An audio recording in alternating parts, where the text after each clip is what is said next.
I think we're seeing a new weakness in his hold on the Republican Party. He looks terrible. Wherever he is mentally, I think we've seen some evident weirdness. The weaknesses we have here are his physical health, his mental health, and then his hold on the party itself. Michael. Joanna. Did you have a good Thanksgiving? Yeah, I had the same Thanksgiving I've had year in and year out over the course of my life. I don't think that's true, actually. I mean, I've known you through a couple of wives, Michael, so I'm pretty confident that's not true. The wives change, the children grow older, new children appear, grandchildren appear, but fundamentally the Thanksgiving stays the same. The wives change, the children grow older, new children appear. That literally sounds like the first few lines of a poem. I'm trying to think who it would be. Not William Carlos Williams, possibly Philip Larkin. Yes, I would say it's of a long novel. Oh, of a long novel. Okay. Or the novel of this podcast. Okay, we need to start to remind people that if anybody is in New York and cares to come and see us live, we will be at the 92nd Street Y on January the 21st. I am told that tickets are selling fast. So if you would like to come and see us live, feel free, go to 92ndstreety.org, I guess, and book your tickets now. Yeah, and I've done the 92nd Street Y's quite a number of times. It's actually a great venue, so we should have a nice evening. Well, I've done it once, Michael. I've done it once, and I loved it. And I love our live audiences. We loved our event at the City of the Museum of New York, and we're excited to see more people. It seemed to be a testy Thanksgiving for Donald Trump. He was back to his insults again. He called Tim Walz. Remember Tim Walz, anybody? Barely. Barely. He called Tim Walz retarded. And as we know, he was yelling piggy at one reporter last week. Then he called Katie Rogers at the New York Times ugly inside and out. And then he called another reporter stupid. Are you stupid? So what do we think? Did he just have too much sugar? Well, I think we have to remember that he has insulted people across the last, what are we at now, 11 years. So I'm not sure that is an indication of anything other than the fact that he is Donald Trump. But I feel like they're coming faster and more furious. I wondered if he'd had too much lemon meringue pie. I don't know. I've been around a lot of Trump insults. They seem predictable to me. But let's assume, because I think that there are other reasons to think that we are seeing a new level of weakness, and that's because he looks terrible. He does look terrible. He looks terrible. Wherever he is mentally, I think we've seen some evident weirdness. The fact that he can go, and it would seem in the course of a day, from being a Putin booster to a Zelensky booster, that he can go from Mamdani, we're going to deport the guy, to we're going to embrace the guy. I mean, I think that he's traveling very quickly between the extremes of these issues, as though A, he doesn't know what he stands for anymore, or B, he forgets. So I think that there is something curious there. And then and both could be true. I mean, they're not mutually exclusive. He could have forgotten what he stands for, and he could have forgotten that he's forgotten what he stands for. Exactly. And then there's, I think we're seeing a new, and really, and this is for the first time, a new weakness in his hold on the Republican Party. And, that's Marjorie Taylor Greene. And then I found this interview with Mike, what's his name? I can't remember. Mike Johnson, the leader of the House, with his dear wife, Kelly. I can never remember this guy's name. I mean, it's one of those. Well, it's generic, just a very ordinary name. Yes, generic names that nobody seems to have anymore. And he seems like, Mike Johnson seems like a guy who nobody is anymore. A regular old white guy doofus. A regular old white guy doofus who I think I watched the same interview. It was a podcast, and he talked about his aim being to uphold the institution that he's head of, which I found reassuring. And I felt that he was trying to indicate to anybody listening, and I don't think there were very many people listening apart from perhaps you and me, that he understood it was under threat and he was going to do his best to uphold its value. I thought that interview indicated that he was having a nervous breakdown. Oh, interesting. Say more. I mean, he basically said, my life is falling apart. I can't really, this job is way over my head. Nothing is going right. I mean, it was a kind of a bleak picture. And I wondered when I saw this if other people in that Trump orbit of necessary loyalty and fealty experience the same thing, that it is incredibly unrewarding, that all that it gets you is grief, because you're a kind of pinball. Just, you never know what Donald Trump wants. You never know what he's going to ask you to do. You never know what breach you're going to have to step into. You never know how foolish you're going to look. Well, he said at one point, I jotted this down, we have a joke, meaning him and his wife Kelly, who was doing the interview with him. We have a joke. I am not Speaker of the House. I am a mental health counsellor. And he talks about people calling him at 11:30 at night, that he was completely overwhelmed. And then I thought this was an interesting quote. So maybe I'm coming round to your point of view. His wife was asked her observations of him in the job, and she said he overestimates what he can get done. Yeah, I mean, I don't exactly understand that, except as a way to say that he's not getting anything done, that he feels behind the eight ball all of the time, that he has no mastery over the job that he holds, which obviously makes sense. Remember, and this is back he gets this job in the fall of 2023. And he is nobody we've ever heard of before. He's not a leader in the House. He's a basically nobody congressman from a conservative right wing background, but even that is not particularly notable. And he's there by default. Right, he's last man standing after Kevin McCarthy has, I think, 14 votes, and they all go against him. And then there were subsequently others who fell by the wayside, and suddenly it is this person that we've never heard of, and person who's kind of patently unprepared for it. This is a big job. I mean, it's a major management job, and then on top of that, you are not only managing your House caucus, but you having to manage the president of the United States, who is actually managing you. Right. Donald Trump has openly said, I'm the president and I'm the speaker, which is rather disillusioning, I would imagine, to Mike and Kelly Johnson. That episode, which is just among the many, many things that have been forgotten. There was a moment in which Donald Trump he was not a member of Congress, and he was not even the president then, but it was like, well, I'll be speaker. And you mentioned the perks and they're asked what the perks are, and neither of them can think of anything. And then he goes, there's not a lot of perks. And then he goes, well, the speaker's balcony. And then he describes the night that he was elected, his family come to the office and they all have sandwiches on the speaker's balcony. And you're like, oh, that's not much of a perk. Although then he said that he'd gone to a UFC fight and he'd met Jelly Roll and Kid Rock, and that was a huge perk.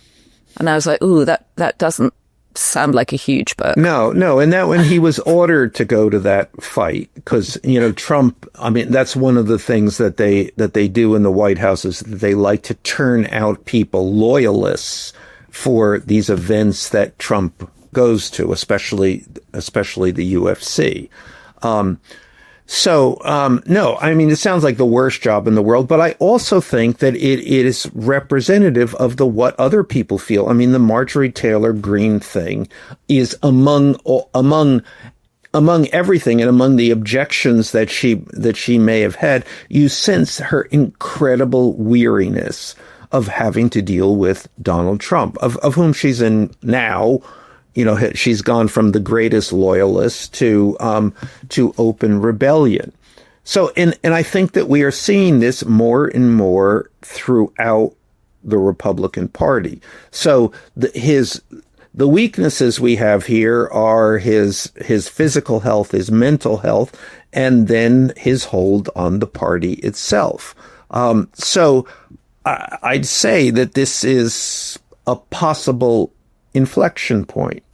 Well, there was also a report last week in Punchbowl News, co-founded by the estimable Anna Palmer, that Marjorie Taylor Greene was the canary in the coal mine, that there were actually several other Congress people planning to step down because they too had had enough, and they're getting a ton of doxing online. Their families are threatened. I don't know how much of that is actually by just bad foreign actors and it's not real. But the good news for Marjorie Taylor Greene is she has apparently, after 5 years in Congress, she's not leaving empty-handed. Marjorie Taylor Greene is resigning her seat 2 days after she's eligible for a pension from Congress. I think most people would resign their jobs if they are going to resign, they would wait out the days before they receive their pension. I mean, I think that there's a larger discussion, at least online, and I have no insight into this, about the amounts of money that she may have made during her tenure as a congressperson. I think Laura Loomer is, doing her Laura Loomer thing about this. But what I would say, and again, I don't know the details of that, but what I do certainly appreciate is that the Trump White House is going to go to war, as it does with all of its antagonists with Marjorie Taylor Greene. So they're gonna set her up as an enemy, and they're going to try to take her down, whether rightly or wrongly.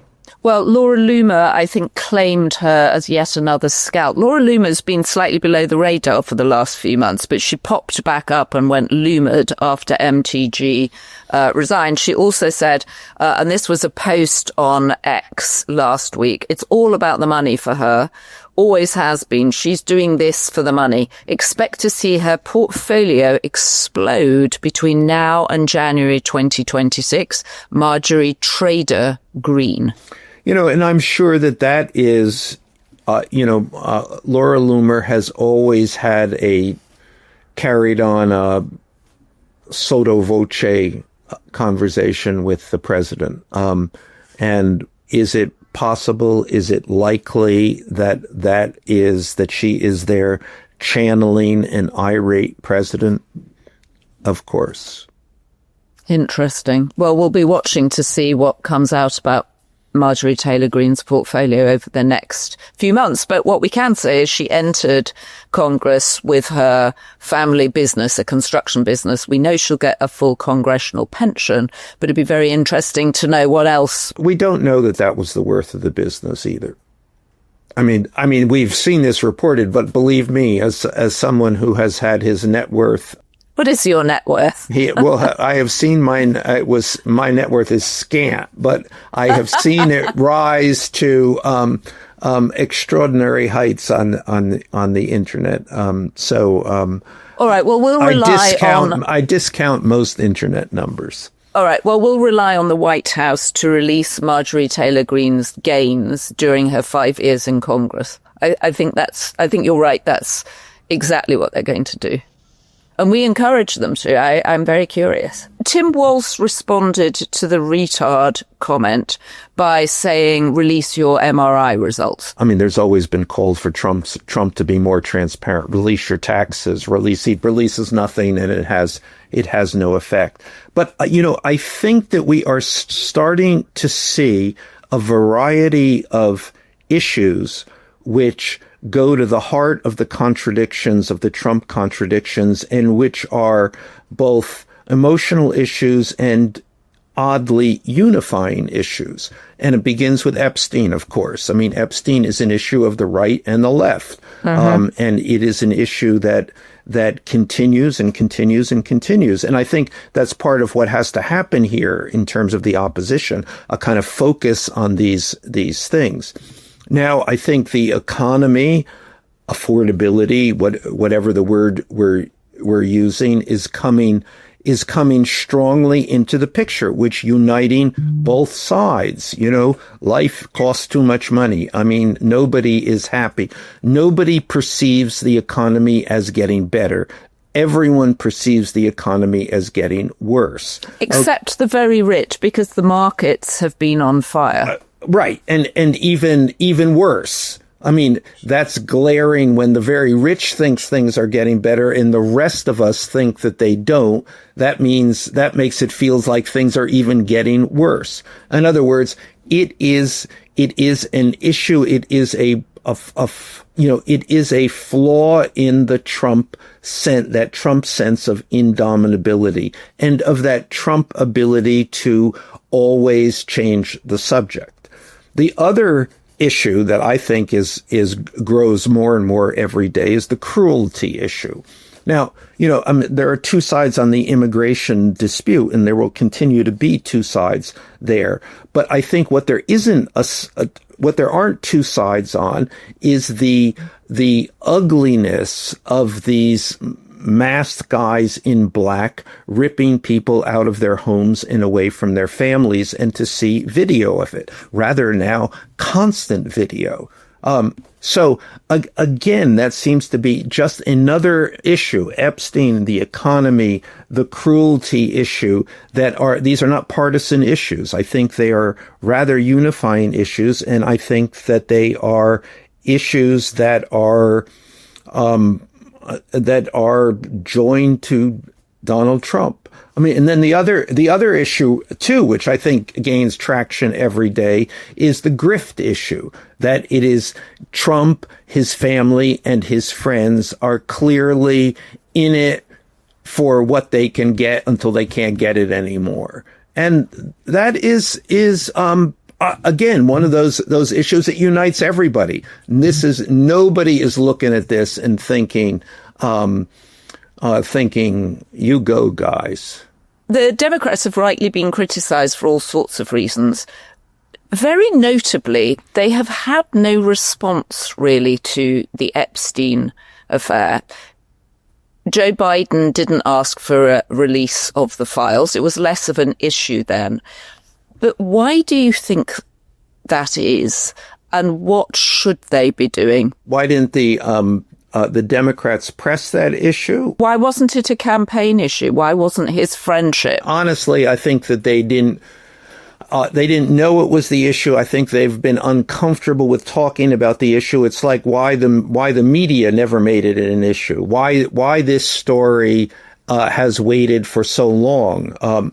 And I think the answer to that is a level of discomfort with the story. But is it discomfort because Bill Clinton also took a lot of rides on Jeffrey Epstein's plane and they don't want to bring it back to the Democrats? Or is it just the general icky nature, which you've mentioned before? I think it is the general ickiness of it. I think it is the Clinton, the Democrats thing. And I think that that as to probably the overriding issue here, I think people believe Donald Trump. I passed them in the hallway, instead of understanding that it was the window that opened, that gave you a view the true view of Donald Trump's character. It is the character issue.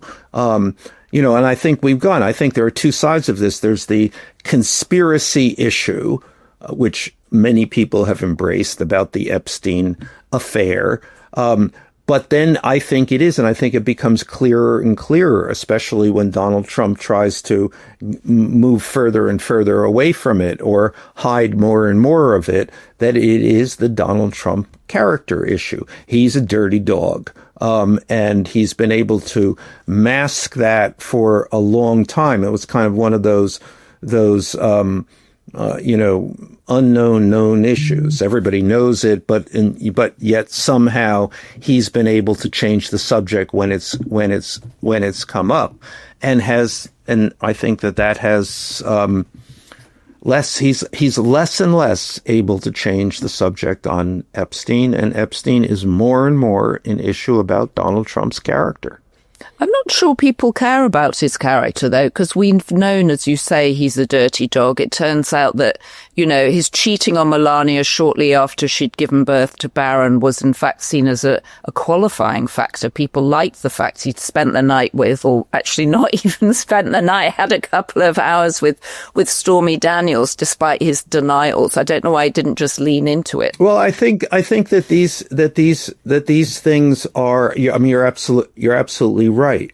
But what becomes the silver bullet? There's a lot of things that people know or think they know, or pieces of it, and they don't crystallize until a moment. That's the moment at which becomes a scandal. And the connection to Epstein is the objective correlative of Donald Trump's character. The fact that he may well have known what was going on at Jeffrey Epstein's house in Palm Beach. He indubitably knew what was going on. They were the closest of friends, of which I have obviously said many, many, many times. You have. And now that has become clearly one of the key issues. What did Donald Trump know about Jeffrey Epstein, and when did he know it? The tipping point for his character. But that is just one of these issues that I think sticks to him. I mean, the economy, he's not going to escape the economic issue. And then the economic issue is kind of broader, and again goes to Donald Trump personally, which is he doesn't know what he's doing. And I think everybody has that sense of this. Tariffs today, tariffs not today, threats today, threats not today, inflation, does he really understand that? Again and again, it is on him. And the economy, basically falls on anybody who is the president. But then the broader context of a president who more and more shows that he's just not capable, certainly not consistent, and that probably means he's not capable of dealing with it, especially as things get worse and worse and not better and better. I agree with you. And also the physical manifestation of his exhaustion and his whiplash on subjects is so obvious, particularly in his face. I mean, his eyes are barely open. And I'm not talking about when he's dozing off in the chair behind the desk in the Oval Office. I'm talking about just he's sort of peering at people. The videos that came out from Mar-a-Lago where he appeared to be having Thanksgiving, he just looked like his eyes were almost glued together. He could barely force them apart. Well, of course. I mean, he's a 79-year-old man who doesn't take care of himself, and to the degree that Mike Johnson might be experiencing all kinds of the pressures of the job and the whiplash of dealing with Donald Trump. I think Trump, he's done this for a year, and it has been an extraordinary year, probably the most extraordinary year in the history of the American presidency. I think there are two things. He emerges from this year as a incredibly dominant character in this moment in time and in this job. But the dominance, I think, and I think this is what we're seeing, has had an an enormous price. It's had a price on him physically because it really has demanded this, this obsessive, I mean, just living in this middle of this drama every day. And then it's exacted a price on so many people around him, the Mike Johnson of it all. When he came in, he said, Russia, Ukraine, I'm going to solve it on my first day. This would never have happened if I were president. We seem to be going back and forth, more whiplash on what's happening with his envoy, Steve Witkoff, the former Manhattan real estate developer. And where are we with that? There was 28 points. Now those seem to have been knocked down. Witkoff is essentially the Secretary of State, although there are many secretaries of state, including his son-in-law, who I believe does want to be the Secretary of State. Well, and who has miraculously appeared in the middle of the Russia-Ukraine negotiations, right? Despite having no official role, none whatsoever, except the bag man. But Witkoff is a famous, in New York circles, a famous dummy. So this dummy, one more of the dummies that Trump has elevated into positions that are, that honestly, and let me say this not snobbishly, demand a bit of intelligence. Well, and also a man that doesn't bother to take notes when he's meeting with the Russian president. So he comes out, gives a report of the conversation, which turns out to be different from the Russians' understanding of the situation. Doesn't like to take anybody with him. He likes to go on his own. I mean, it's very, very strange. Witkoff is a lackey, and he's trying to give Trump what he wants. Now, Witkoff is in a difficult place here because I'm not sure that Trump knows what he wants. Well, doesn't Trump just want an announcement saying I'm going to get the Peace Prize next year because now I've solved the Russia-Ukraine war? Ideally, but he doesn't know if that demand. I mean, at the same time, he wants Putin to like him. We don't know why. This has gone on for a very long time. It has always seemed dubious, certainly, but suspicious also. And that theme continues. I want to be Vladimir Putin's friend or equal or, Well, is it because he just admires Vladimir Putin's control over his country? We don't know if he admires Putin, if Putin has something on him. We don't know.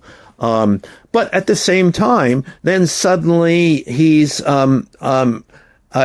suddenly this then goes under, other people take this over, and we are no longer a Vladimir Putin butt boy. We're now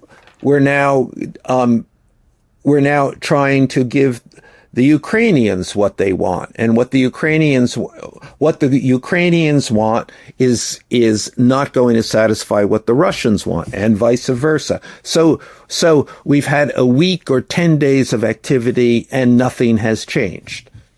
Nothing has changed. So we're gearing up for not only your own case against Melania, but the Melania documentary for fans of her book, Melania, which, as we've pointed out before, nobody is thanked in, no editor is acknowledged, no researcher, no fact checker, literally nobody is acknowledged in the book. It's as if the book just arrived on the scene and it's tethered to nothing other than Skyhorse Publishing, which obviously also publishes Bobby Kennedy. We've got the Melania documentary, for which she got paid $40 million by Amazon, coming out in January. 70% of the back end, $10 million corporate sponsorship. Daily Beast watch party. Yes. That's all I'm promising. We will figure out how to do a Daily Beast watch party when it releases, and Michael will be doing commentary, and I will be throwing in my own comments too. But what I was coming to was the director, Brett Ratner of the Rush Hour series. Was it the Rush Hour series? Yes, but paint the picture. So Brett Ratner has been one of the more, among the many egregious Me Too cancellations in Hollywood. Brett Ratner has led the pack. Speaking of dirty dogs, I think there was a breathtaking number of complaints against him. Limitless, it would seem.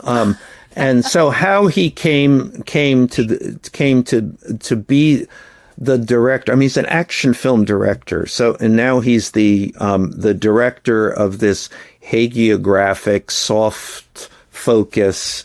Bezos, suck up. Yes, picture of the First Lady. A couple of questions. A, why would he possibly do that? Okay, he's out of a job. I think he wants proximity to power, right? Well, yes. I mean, but what do you get from proximity to power? Well, we now know that Paramount Pictures, which is run by the Ellison family, Larry Ellison of Oracle fame and his son David Ellison. Exactly. So, who are allies of the President of the United States. They have in the last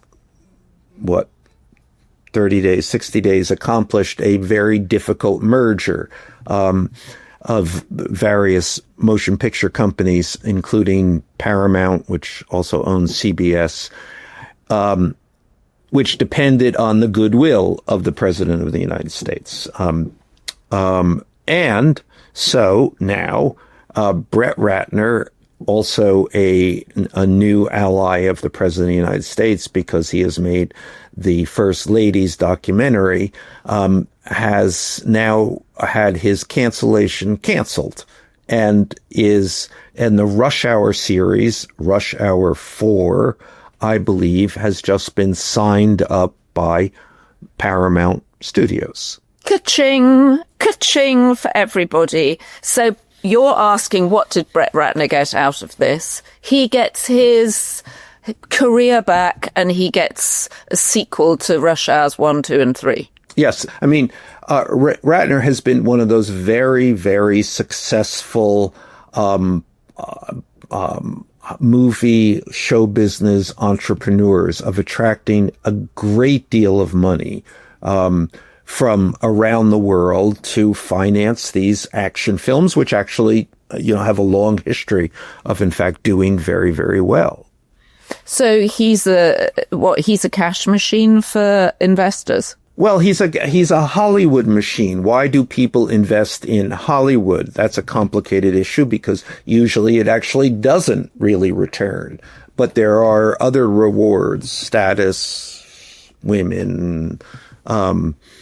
If you can play that game, it is a very lucrative one. And Brett Ratner was very good at playing that game until he was faced all these allegations in that particular moment in time, which seemed to have finished him off, but apparently not. I'm surprised we haven't seen any Brett Ratner emails in the Epstein files. I feel like someone would have been referring to him. I've never knowingly seen anyway. Yeah, no.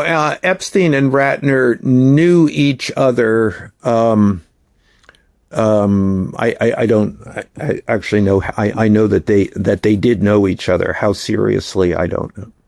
Well, I've never knowingly seen a Rush Hour movie, and I'm not planning to, but I will watch his documentary of Melania. Perhaps he'll include, action shots of her staggering in her stilettos across the lawn to Marine Force One, and suddenly it takes off. No, I think she has a potential as a superhero.